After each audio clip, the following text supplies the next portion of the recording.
Good morning. My name is Fahad Siddiqui, and I will be talking today about the suppression of free speech. It is a very controversial subject, one that we see on the news almost every day. So my thesis is the recent suppression of free speech nationwide is being directly attributed to melodramatic, I know it's a little slightly biased though, I understand that, who violently oppose, well, that was kind of fast, thank you, who violently oppose any who disagree with their viewpoints. Now, this imperils the First Amendment of the U.S. Constitution and is counterproductive for a civilized society.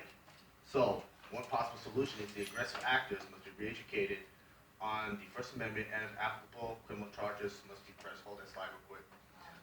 So, in recent times, it seems that conservative speakers are being silenced or being suppressed in some way, shape, or form on their national platform whenever they try to discuss something.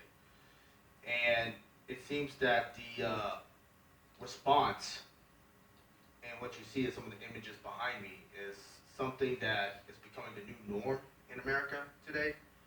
And that's just, while it's okay to peacefully assemble and discuss such things, it's not it's not proper to physically assault or stop someone from trying to speak their mind honestly during physical violence or abuse. Next slide, please.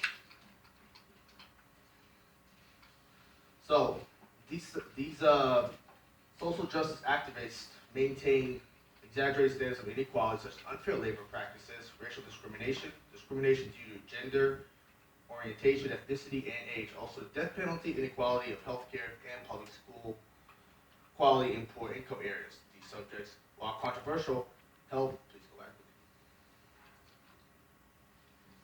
That's okay. And later cause them to use force to achieve their desired goals. The recent events that occurred at the University of Berkeley and elsewhere highlights these hostile acts where free speech was silenced. Interestingly enough, this course of action, this is nothing new. This has been conducted in the past previously.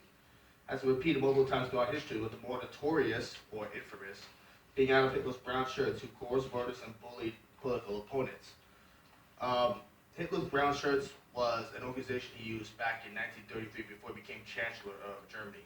And this type of tactic was very familiar about intimidating political opponents and coercing them into supporting your viewpoints instead and silencing them through any means necessary. The image up there shows one such example. Next slide, please. So, thank you. So, the explanation up there is self-explanatory. The image on the left has been seen by almost everyone on social media. It's been perpetrated around. The image on the right is actually from France over the recent debate for I forgot her name, Le Pen? Le Pen. Yep. Le Pen, correct. And of course she lost, but this image is about a week ago or so, where the Paris police are trying to quell violence and protests. And it just shows that just because you disagree with someone's point of view doesn't mean that you should use force. Instead of sitting down and discussing in a civilized manner, that it's counterproductive if you cannot sit down and discuss and you have to resort to violence to make people see your viewpoints. That does not justify anything at all. Next slide, please.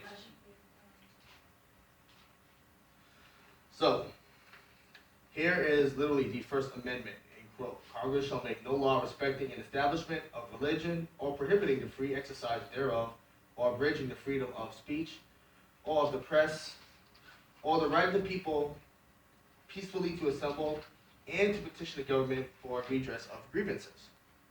The above statement is the First Amendment. It clearly designates separation of religion and state and the right to assemble peacefully. Notice that there is not a single reference to destroying public property or inflicting physical harm unto others. This statement must be reintroduced to our modern society, where the respective school system may have not taught them this. Now, I personally went to school, Robert E. Lee High School in South Houston. We didn't get taught about the amendments, or if we did, no one really paid attention or learned much. The material didn't stick to the students, I should say. So maybe this is one thing that is going around, that people don't fully understand the rights that they have, and they think that, oh, we can do whatever we want. to an extent, yes, we enjoy a lot of freedoms in this country that many other countries do not have. You cannot protest the leader of your free country in, for example, Saudi Arabia or something, or Russia, for example. You can't just walk around and say stuff, advocate presidential assassination, and have no legal consequences being conducted to you. In this country, we have that certain freedom, but when you keep repeating the same tone over and over again, you seem less of a protester and more of an insurrectionist, more of an anarchist, that you want chaos and you want, all manner of madness. Next slide, please. So the possible solution to save the assault of First Amendment rights. Identify the more serious perpetrators that antagonize their followers into violence. The organization that identifies itself as Antifa or anti-fascist must immediately be apprehended before any more physical injury is done. Plenty of physical injury has been recorded on social media. I'm sure you all have a Facebook account. I'm sure you've all seen it.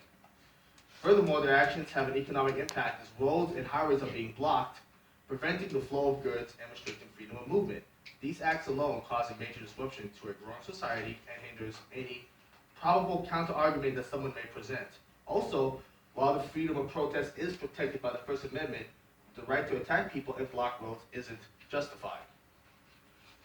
The second part, apply criminal charges for any and all state and federal laws that were violated.